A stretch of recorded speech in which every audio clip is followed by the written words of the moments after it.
This is a fascinating update.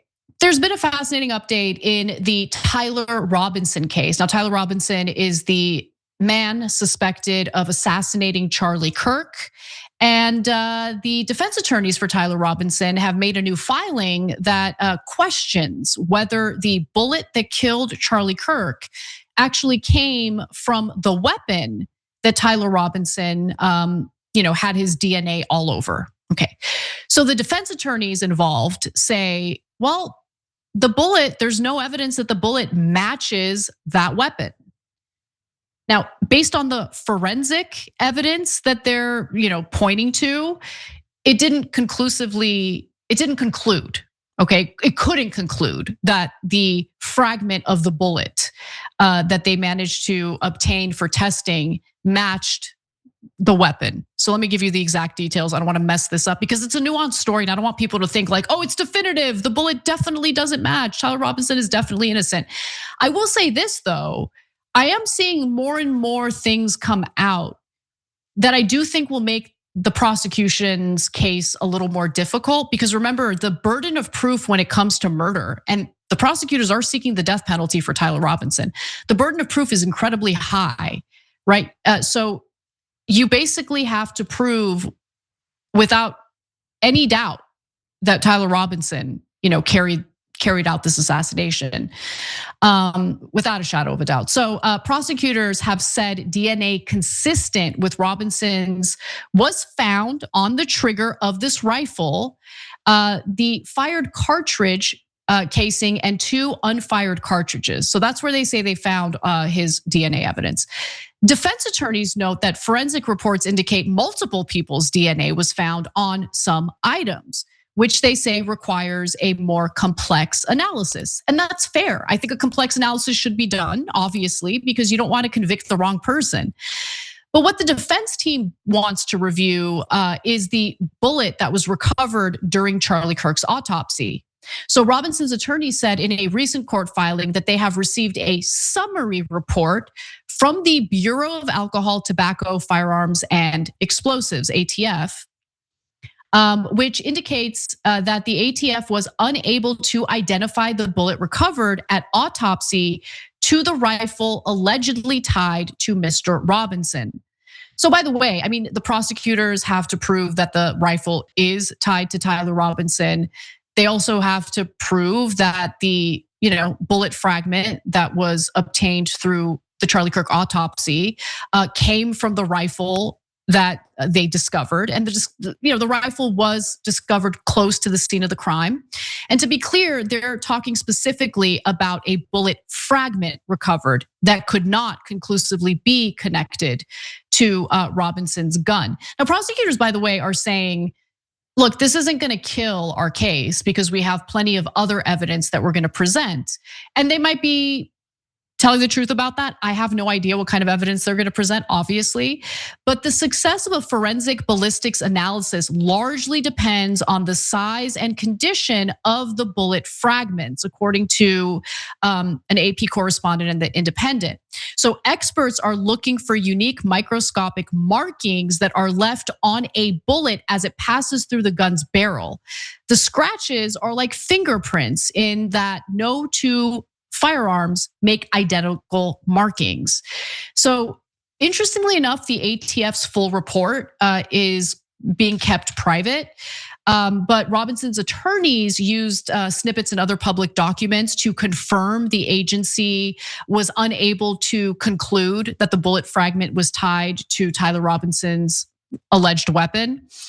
Robinson's attorneys say that the FBI is conducting a second comparative bullet analysis and that the bullet analysis and the bullet lead analysis that hasn't been completed yet. So I don't know if I really trust the FBI under Kash Patel's watch. He's a total clown, but that analysis I think is important in addition to other evidence. Like you have to prove that he is the person who did this. This is not a joke. They are seeking the death penalty. So the defense did ask the judge, Tony Gratt, to delay the preliminary hearing scheduled for May, in part because the team has not yet gotten the case files and protocols related to these analyses and other evidence from prosecutors. So basically, right now, the prosecutors want to go. They want to go, go, go, go, go. The defense is asking for a little more time in order to get that analysis. And I think that waiting is probably the best thing to do, because if you can get more evidence and more analysis in this case, that would be a better path forward. You don't want to pursue a case when there could be evidence that either exonerates Tyler Robinson or could bolster the case against him.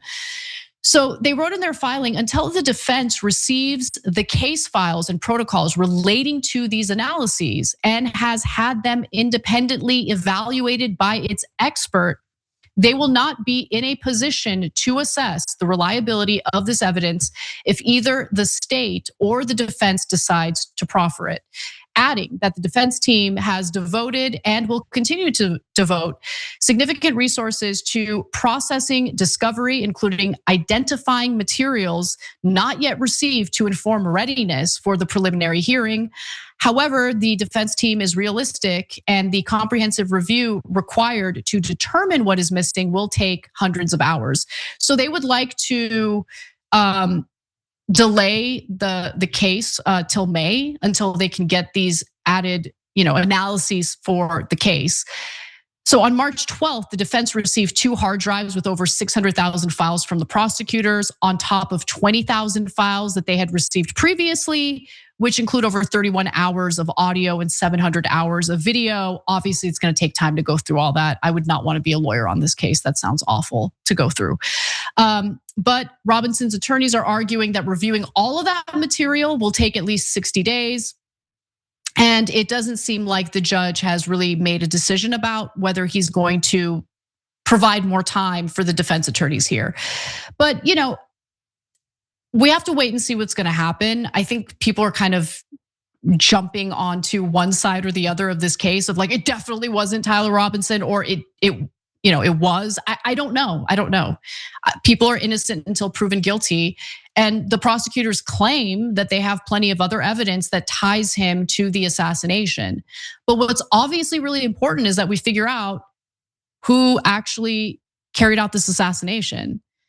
And it doesn't inspire much confidence when you have, former Trump administration official Joe Kent telling Tucker Carlson that his investigation, remember, he worked on, in the intel field, basically under Tulsi Gabbard.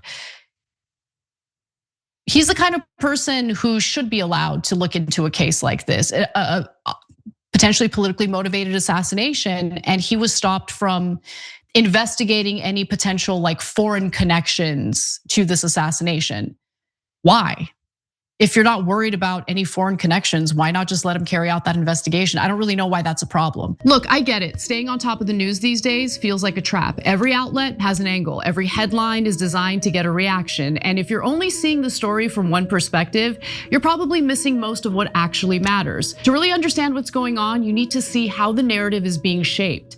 That's exactly why I use Ground News. Ground News is an app and website that aggregates reporting from across the political spectrum and lays it out side by side, so you can compare how different outlets are framing the same story in real time. Take this story about the FBI investigating an executive who resigned over the Iran war. One outlet wants you thinking about the Trump administration and the bigger context surrounding the Iran war, while another wants you focused narrowly on alleged leaks. With Ground News, that difference is immediate. You can compare headlines from left, right, and center bias ratings in just one view. You can check source factuality, see who owns the publications, and get a clear snapshot of how the coverage breaks down across the political spectrum. They also have a feature called the blind spot feed, which highlights stories that are being heavily covered by one side of the political spectrum and almost completely ignored by the other. And that's useful because sometimes what the media avoids tells you more than what they lead with. If you want to stay informed without getting played by media spin, I think Ground News is a really valuable tool. Go to ground.news/TYT or scan the QR code.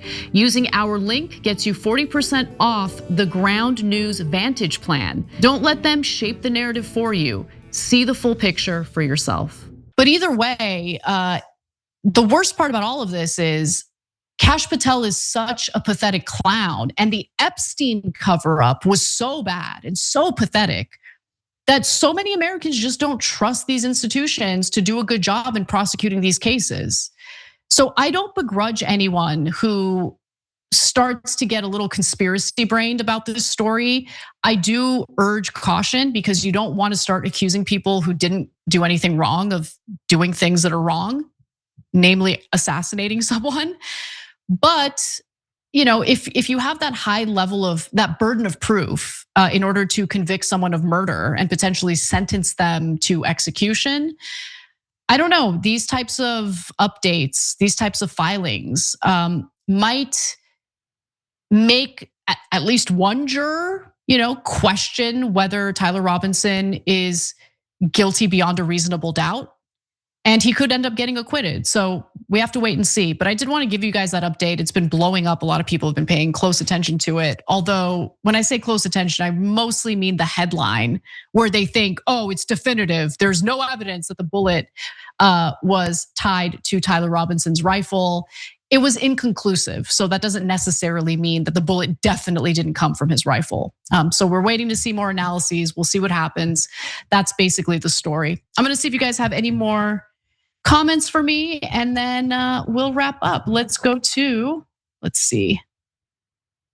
No more comments, I guess. Oh, Gargoyle Dragon writes in and says, so the question becomes, how does a beneficial next administration exit this war without damaging our reputation more? Gargoyle Dragon, I don't know. I really don't know.